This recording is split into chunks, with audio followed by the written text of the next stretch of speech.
If your nonprofit organization is a hot mess in terms of how you have your organization designed and structured, you're not going to be successful. That's the hard truth. So in this lesson, we're going to talk all about organizational structure and design and how it impacts the success or lack thereof of nonprofit agencies. This lesson is going to cover organizational structure and design. Just like you have to have a well-organized closet in order to efficiently get dressed and manage your clothes, the same applies to a company. A company has to be designed intentionally, it has to be designed in an organized fashion, and there's a lot more thought that goes into this stuff than you might think. By the end of this lesson, you'll know the distinction between organizational structure and design. You'll be able to describe how leaders can apply things like job characteristics theory, job rotation, and other approaches to improve employee motivation and performance. You'll understand the structural elements that go into organizational structure and design, and you'll understand how communication flows in organizations. We'll also uncover why performance-based compensation is the best approach when designing reward systems, and we'll summarize organizational culture. And finally, we'll discuss why organizations sometimes need to undergo a restructure. First, let me explain organizational structure and organizational design. I'll tell you the differences between them and how they are interrelated. Organizational structure is that static, meaning it doesn't change regularly at least, and it's a formal framework. And it is the structure that defines the hierarchy, basically meaning who reports to whom in an organization, and how people are grouped and arranged according to their job roles, different roles and responsibilities, and reporting relationships. Organizational design is that dynamic, meaning it's constantly changing, step-by-step methodology that goes into shaping the various organizational components that go into organizational structure. Now, if you want to visualize the design and structure of an organization, you can generally do that through an organizational chart, which you see here. This shows you the reporting lines of who reports to whom, how people are grouped, and there's a lot of other information that you can convey from an organizational chart. It basically provides the structure and relationship for the various ranks and positions of jobs within that organization. Next, I want to share how leaders can apply various organizational behavior theories when it comes to improving employee motivation and performance, as it relates specifically to job design. Now, organizational structure is the basis or the foundation of organizational design. So when you're designing an organization, you have to have a solid structure. And that structure focuses on 5 main components.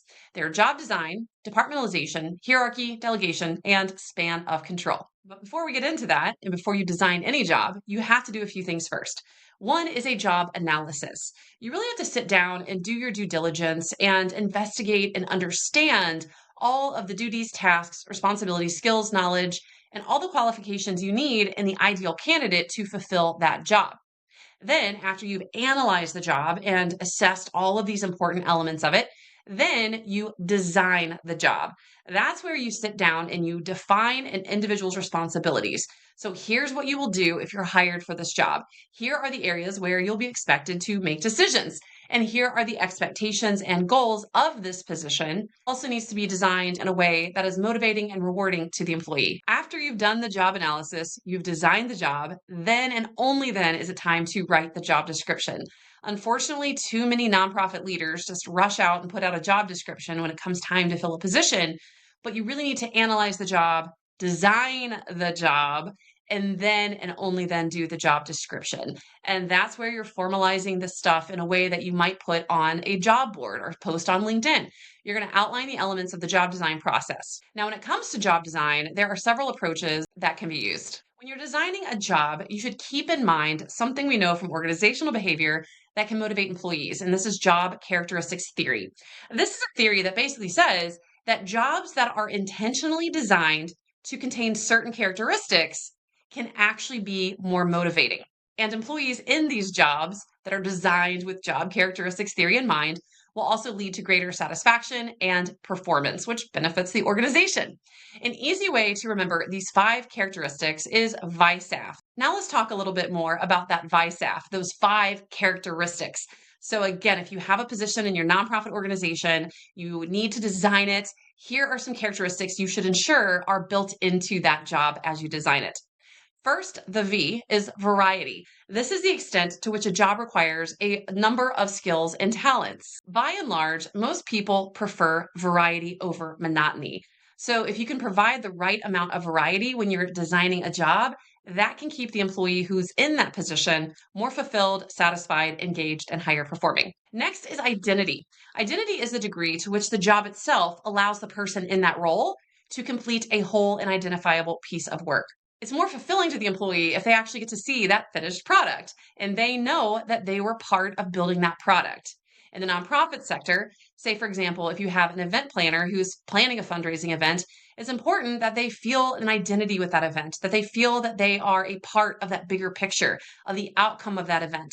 So even though they might be doing the logistics of the event design and not the fundraising part, it's important to include and celebrate them in all aspects of the finished product, which is the conclusion of that event and the success of it, so they feel that sense of identity. Significance is when an employee perceives that their work is important and that they personally are moving the needle to have a positive impact. Now, most nonprofit jobs already are naturally high in significance because when you work for a nonprofit, you generally are making an impact in some capacity.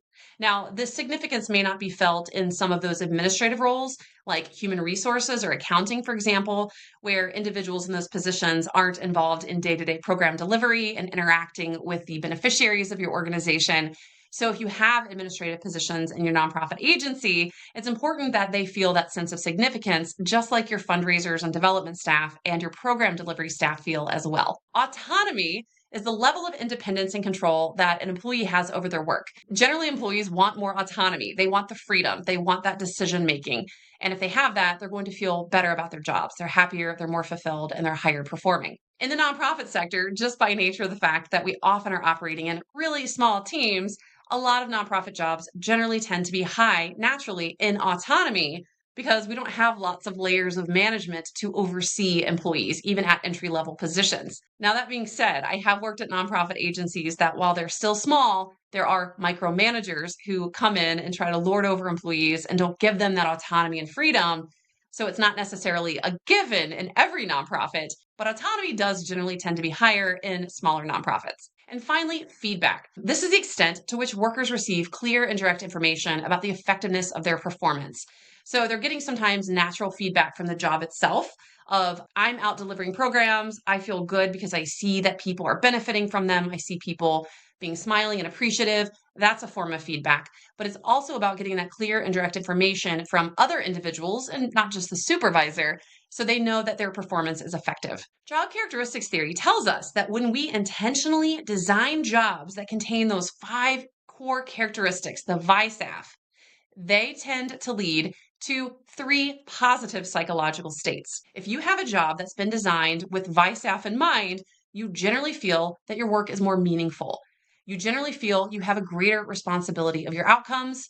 And because of that feedback aspect, you have knowledge of the results. You're not left in the dark, not understanding if you actually are making an impact or not. So if you were to look at this in graphic form, there are those 5 job characteristics that lead to those 3 psychological states.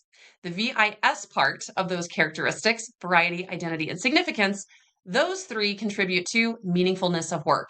So if your job has a lot of variety, you feel identity of that finished product, you feel like your work is significant, you will tend to feel psychologically that your job and your work has meaning. And that feels good. That's motivating. If you have autonomy, which is the 4th of those 5 job characteristics, that leads to a psychological state of responsibility for outcomes, which also can be motivating. You know people are depending on you and you have that responsibility and you want to deliver. And then finally, that 5th characteristic, feedback, leads to the psychological state of knowledge of results. So you have awareness of how you're doing, how you're performing, and that can make you also feel good. So this is how those 5 job characteristics lead to 3 motivating positive psychological states. Now let's talk about some of those key organizational structure components that are part of job design. And they are departmentalization, hierarchy of authority, delegation, and span of control. Applying job characteristics model to job design is one approach, but there are others, and you can use them individually or you can use them in combination with one another. So if you have a new position to fill in your nonprofit organization, now you know per job characteristics theory that if you build and design that job with those 5 VISAF characteristics in the job, it will tend to be more motivating, satisfying, and lead to higher productivity. But there are some other things that you can do as well. Things like specialization, job rotation, enrichment, and enlargement. But to do these things, you have to know what these terms mean. So first, let's talk about specialization. Specialization is when you have a worker who does a very specific task. The job doesn't have a lot of variety, so they're focusing on one or a small set of tasks, which means that they get really good at it. So there are benefits of specialization. If you are an accounting manager for a nonprofit and you only do accounts payable and you're doing this literally all day, every day, 40 hours a week, you become really darn good at accounts payable. You're highly skilled, you're efficient, it's great because you're firing on all cylinders. Now, the downside of specialization, though, is that it can lead to some boredom and it can lead to a lack of skill growth. If you just graduated from college, you go into a nonprofit in an accounting role, and literally all you're doing is accounts payable, before too long, you're probably going to get bored with doing accounts payable. And you're going to realize, I'm not learning much here. I want to do accounts receivable. I want to do financial reporting. I want to do auditing. I want to do a lot more stuff than just write checks and pay bills. So to address these issues, leaders can use some job design approaches to provide opportunities for skill development and variety. This can include things like job rotation, job enrichment, and job enlargement. Job rotation is where you have an employee who rotates through different roles in the organization. So if I'm stuck in that accounts payable position, I've gotten really good at it, but I'm bored. My boss might decide to rotate me to accounts receivable. So now I get to specialize on that, giving me more variety and allowing me to learn a different set of skills. Job enrichment aims to enhance the depth and complexity of a job. So you're adding more qualitative tasks that require more responsibility, autonomy, and skill. So for example, I might be asked to oversee the new accounts payable intern that just came in and make sure they understand our accounting system. Job enlargement seeks to decrease the boredom of a specialized job by expanding the scope of the job. Next, let's talk about departmentalization. This is how we group people in organizations into different departments. And we usually do this based on specific objectives, goals, or outcomes of the organization. When we decide how we want to group people, there are a few methods that tend to be used: functional, product, geographic, customer, and matrix. Functional departmentalization happens when you group people based on their job function. You have all of the accounting people working together in the accounting department. You have all of your fundraisers working together in a development department. You have all of your program delivery people working in the program services department. Due to the nature of nonprofit work, functional departmentalization is a very common approach. So you'll see a lot of agencies that departmentalize this way. If you work for a nonprofit agency or you're doing an agency analysis assessing a nonprofit organization, take a moment to think about how they group their people. Is it this way by function, or is it one of the other approaches that we'll discuss next? Another way that organizations sometimes group people is based on product. On a for-profit company, this is a little more easy to understand. So a big consumer products group like Procter & Gamble, for example, they have thousands of different products. So they'll departmentalize based on product. So they may have a baby care line, which is diapers and wipes and all of the baby products. They'll have an oral care line of all the dental hygiene, toothpaste, toothbrush, mouthwash, that sort of thing. So for an organization like that, they might use a product departmentalization approach. Some nonprofits use this approach, especially if they're very heavy on program delivery. And you've got a different array of services and programs that you deliver. Now, remember, in the nonprofit sector, sometimes using the word product feels a little weird, because it's like, what is our product? Well, remember, your product is your mission. And in this case, your product is the programs that you're delivering to your constituents and to your stakeholders. So the way nonprofits would use product departmentalization might be by segmenting employees based on the category of those programs and services that they're delivering. So if you work for a big community services agency, you might have a housing division that is focused on making sure that people have housing. You have a food pantry and clothing division where folks can come in and have access to clothes and food. Maybe you provide childcare. Maybe you have a pharmacy. Maybe you do education, continuing education, GED education, and job training. So some nonprofits, again, those that are heavily on program delivery, might use product departmentalization. Another approach to grouping people is geographic. We see this a lot in those large affiliate organizations that have that one big umbrella organization that we discussed in a previous lesson. And then they have potentially dozens or even hundreds of chapters, branches, or affiliates in one country or across the world. With geographic departmentalization, you probably assumed already, this is where we group people based on territory, where they live, or the areas geographically that they're serving. So if you work for an affiliate nonprofit or you're doing an agency analysis for an affiliate-based nonprofit, their organization chart might look like this with geographic departmentalization. You might have a Northwest region, a Southeast region, Midwest region, Southwest, and West in the United States. So you're grouping people geographically, which makes sense because sometimes geographic areas have their different and unique needs. For example, if you work for a nonprofit that provides housing, you're going to have different needs in a warmer climate like the Southeast versus the Northeast, where it tends to be colder, especially obviously in the winters. So for some agencies, grouping this way makes sense, both in serving the constituents and also keeping the people that work together in that region working more closely together. Customer departmentalization is where we group people based on customer segments. Now, same thing with product. Sometimes it feels a little weird talking about nonprofit stakeholders as customers, but yes, nonprofits, you're a business too. We have products, we have customers. Our customers are our donors and our volunteers and our supporters. Now, where the money comes from is from donors. So a nonprofit might use customer departmentalization to break down a development segment like this, where we're referring to customers into donor categories. Now, this is not going to be the case for a small nonprofit. Most of these are not the case for a small nonprofit because small nonprofits usually have 5 or fewer employees. And in the organization charts I'm giving you as examples, you have 6 employees, and this is just one department of many. Now, in this case, you're going to have a VP of development that oversees a major gifts department where all the major gifts officers operate and report to. You might have a planned giving section. You might have a corporate giving department. You have a department dedicated to foundations and grants because fundraising that way is a little bit different than the other ways. And then you might have a department that's focused just on annual giving, mail campaigns, email campaigns, telethons. And finally, the most complex method of departmentalization, which is matrix. Some of your larger affiliate organizations might use a matrix departmentalization approach because this is a hybrid structure where you have 2 or more forms of departmentalization used in tandem. Now, this can get complex and it has some challenges sometimes because it might mean that an employee reports to not 1, but 2 direct supervisors. And that can lead to some questions about who's really an authority, who makes decisions, and things like that. But in the example here, this is a matrix departmentalization approach that, for example, a large affiliate organization might use. In this example, they're departmentalizing people based on geography. So there is a regional director of Western states, a regional director of Midwest states, and a regional director of the Eastern states. But there's also another department where they're departmentalizing based on customer.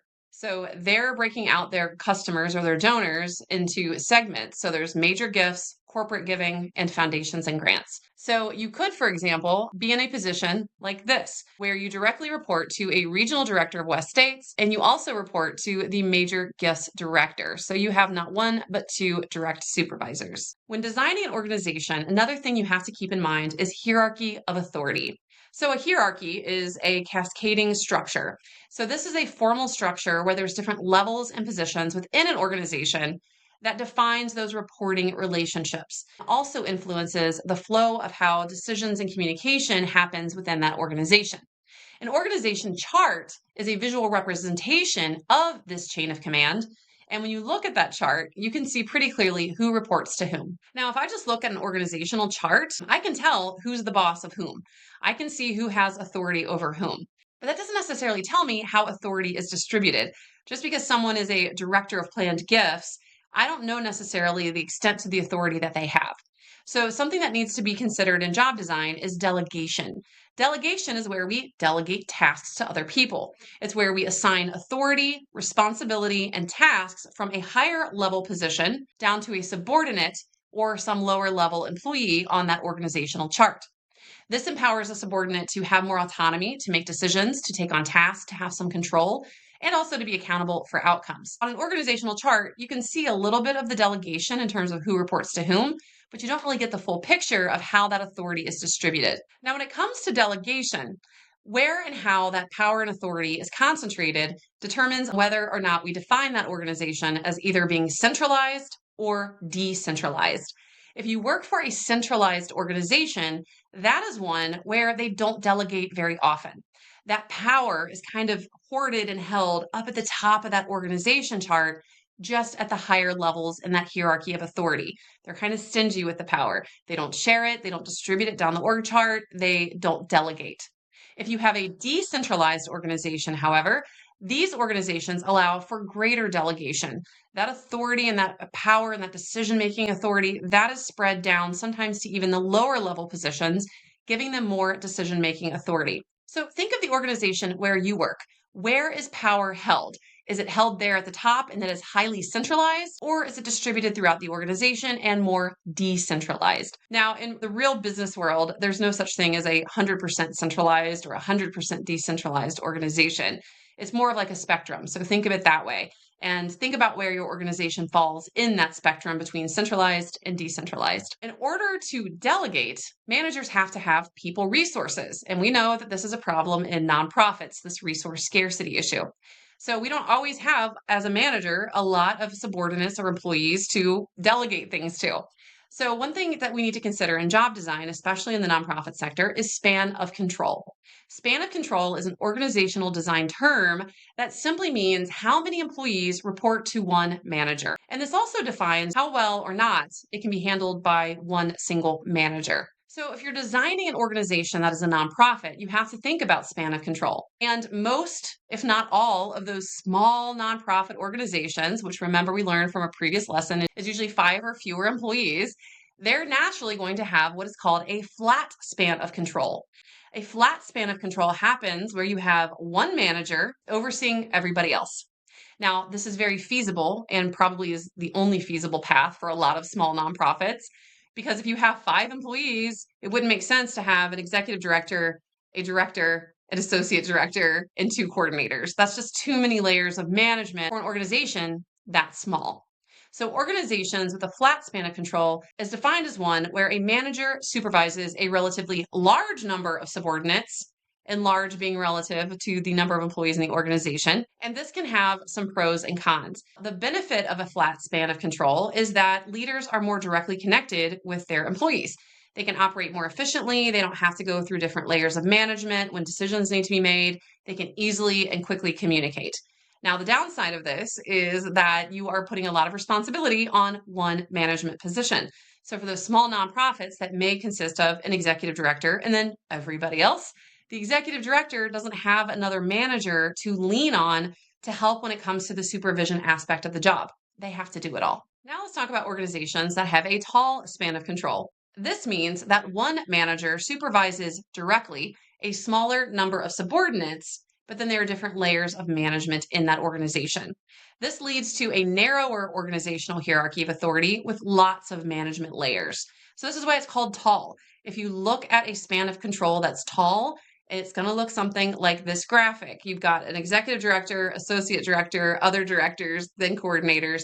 There's layers. It's tall versus flat, where it's one person and then just everybody else. Visually, it's flat compared to this, which is tall. Now, there are pros and cons of a tall span of control as well. It's great when you're an executive director and you only have to directly supervise 1 or 2 people and you have other managers to depend on to help you lead the organization.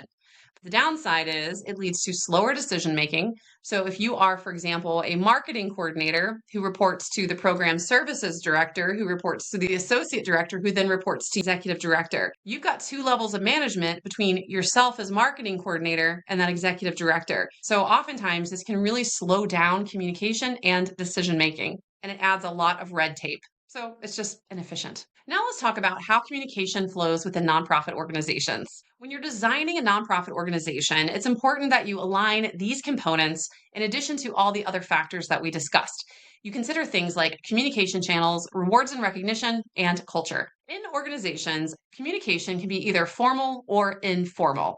Formal communication is that flow of official information that happens through proper predefined channels and routes. For example, I'm the marketing coordinator for a nonprofit.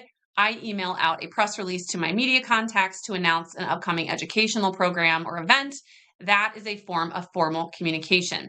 So this can be things like phone calls, emails, press releases, memos, policy manuals, other official channels. And communication can also be external or internal.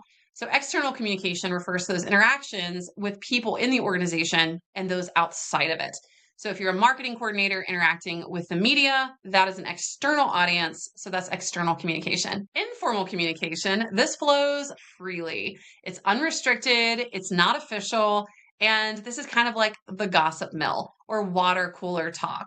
It's not a formal meeting, it's not an email, it's not telephone. It's basically employees chit-chatting about things that are not always even necessarily work related. And informal communication can also be internal or external. Internal communication refers to the exchange of information within an organization. So nonprofit employees gathering around the Keurig machine on a Monday morning to talk about the Bengals game the night before, that is an example of informal internal communication. That marketing coordinator having lunch with one of her media friends and just chit-chatting about life, that's an external, informal communication. And when you consider communication in an organization and you look at the organizational chart, you can dictate the direction of the flow of that communication.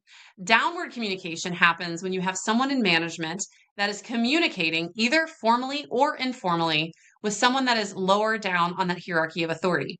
In contrast, upward communication flows from an employee that is lower in the food chain up to a higher level of someone else in that organization.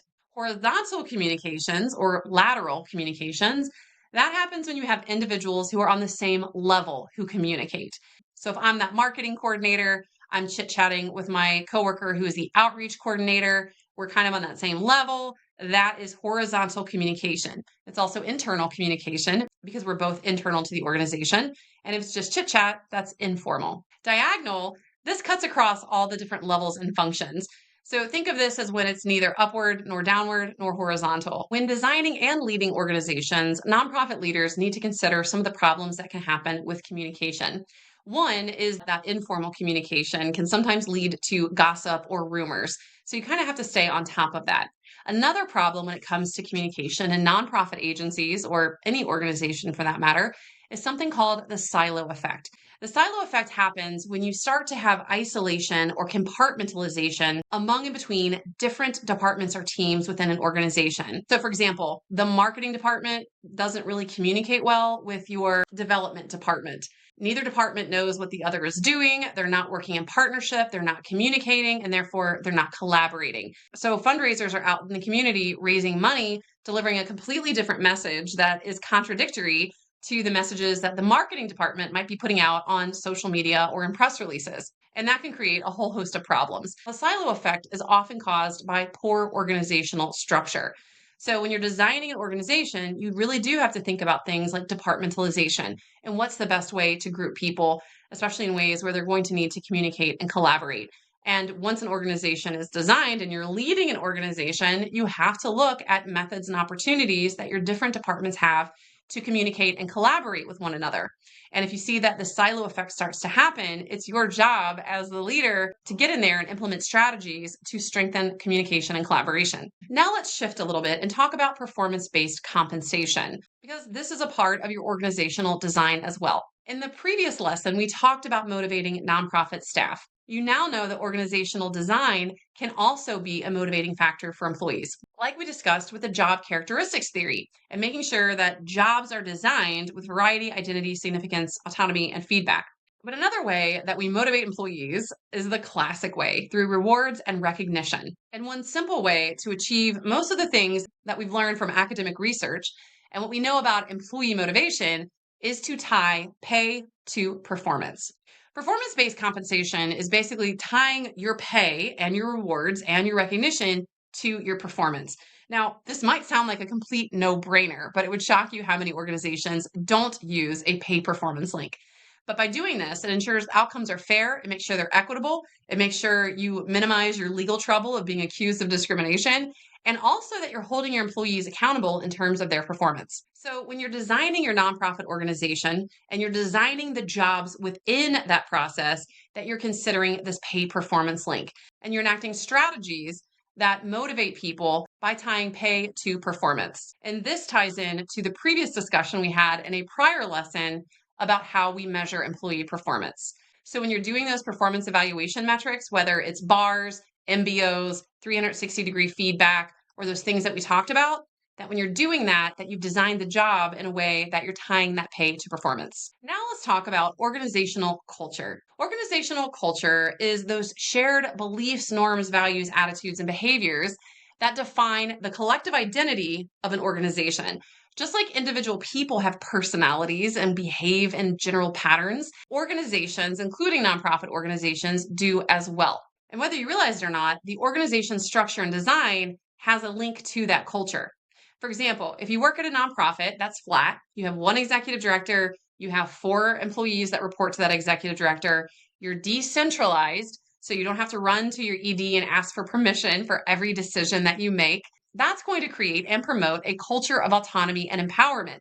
You come to work every day knowing that, yes, I have a boss, but that boss trusts me to do my job, and that's going to make you feel like you have more ability to innovate. So that's just one example of how culture can be influenced by organizational structure and design. When it comes to organizational culture, that is heavily influenced as well by the leaders themselves. So if you're an executive director, you run a nonprofit, you play a big role in shaping your culture. And you do this through good design, but also by leading by example, by really demonstrating the values that your organization has determined are important to them, which we talked about in a previous lesson, that you have engaged in effective organizational design. And when that design doesn't work, that you're willing to fix it. And also that you've built recognition programs that reinforce those cultural values and do things like tying pay to performance that both hold employees accountable, but also making sure that they're being rewarded on their outcomes, not by some other unfair factor. Now, when it comes to a nonprofit's overarching culture, there are some culture types that tend to develop in certain nonprofit agencies. And oftentimes, this is a result of the mission in combination with that organization's leadership. Some nonprofits try to establish what's called a mission-driven culture. And I would argue that to an extent, all nonprofits should be a mission-driven culture at its core. And this is where you prioritize mission above all else. Nonprofits that are heavily program delivery based often evolve into a community-focused culture. This is where the priority is based on strong connections with those local communities and those who benefit from their programs and services. Another type of culture is a donor-centric culture. This prioritizes donors as a stakeholder group. So in making decisions and in driving activities and in strategic planning, it's all about the needs of the donors and satisfying those needs. An inclusive culture is one that emphasizes DEI, diversity, equity, and inclusion, across and among all stakeholder groups. And ethical cultures are those that really put an emphasis on ethics and moral standards. Now, when you're looking at these cultures, hopefully, if you work for a nonprofit or you're doing an agency analysis, you're looking at these things and thinking, well, guess what? My agency is all of these things. And that's not uncommon. And that's not a bad thing. In fact, it can be a good thing because many organizations exhibit some combination of these cultures. And you might even have subcultures within different departments that emphasize certain things more than others. For example, if you work in a large affiliate organization, you have a development department, chances are good they're going to adopt a donor-centric culture, whereas your program delivery department, they're probably going to be more focused on the community culture, whereas the overall organization is probably a mission-driven culture. Now let's talk about why sometimes restructuring happens. Restructuring happens when you have an organizational design that's just not working anymore. Something has changed or disrupted the structure, the communication flow, the roles, or even the culture can shift and change. These restructurings can be relatively minor. For example, you may have one position and instead of having that report up through a certain director role, it moves to a different director role. Or it can be significant, where you completely scrap your structure, your hierarchy of authority, your org chart, and you start from scratch and build it all up again in a different way. To be honest, a lot of times when organizations do a significant restructure, it's for one reason, and that is to reduce headcount. The payroll costs have gotten too high, and in a nonprofit organization, as we learned in a previous lesson, that employee productivity ratio is one of those KPIs that we use to measure the effectiveness of a nonprofit organization. If you have too much in payroll, you have too many employees relative and in comparison to the money and revenue and donations and funding you're bringing in, then you either need to somehow bring in more money, or you might need to do some type of significant restructure to reduce significant amounts of employees in that organization. Now, what happened in the nonprofit sector that was particularly devastating relative to that is that when COVID-19 hit, A lot of agencies, including the one that I worked for at the time, were hit really, really hard. They didn't have crisis plans in place like the more sophisticated, better resourced for-profit companies do. A lot of agencies, including mine, did not have financial reserve funds. But a big problem was that a lot of nonprofits that rely on fundraising through events, and specifically in-person events, they were devastated because those events came to a screeching halt in the spring of 2020. As a result of that, agencies that were very heavily event focused, they had to consequently lay off large numbers of their employees in restructures. The agency where I worked at the time during COVID, we went through a significant restructure. We changed the geographic departmentalization because it was a large national affiliate organization. So instead of having 5 or 6 different geographic regions, we only had 3, East, Midwest, West. Instead of having 120 chapters across the country, there was a massive consolidation to save on resources, mostly people resources, but also things like real estate. So instead of having 3 or 4 chapters in Ohio, Kentucky, Indiana, now there's 2, but it had a significant impact. And many nonprofits had to lay off the majority of their employees. But what happened was they were a little too aggressive in those reorganizing or restructures. They laid off too many employees, and I get it, they had to out of necessity. But what happened was 18 months later, things started to return to normal. Fundraising started to come back, and nonprofits then found themselves in a very vulnerable position of having now all these vacant positions because they would start to add the positions back. And now facing that workforce shortage, which we discussed way back in lesson 1, and to actually put a number on it, research has shown us that workforce shortage was nearly 500,000 positions. Now, this is an extreme example of an extreme restructuring that a lot of nonprofits had to undergo. Usually it's not this significant. Usually if it is this significant, that nonprofit is in some type of dire straits. Either they've relied too heavily on maybe one big funding source all of a sudden goes away and they can't make payroll, or poor management. But usually in nonprofit organizations, restructures are minor. But even if they're minor, leaders should still approach any type of redesign or restructure with care and intention. As you can see, having a beautifully structured and designed organization, it's not just about having a pretty organizational chart, but it's about thoughtful leadership and ensuring that you're setting up and designing your nonprofit for maximum success.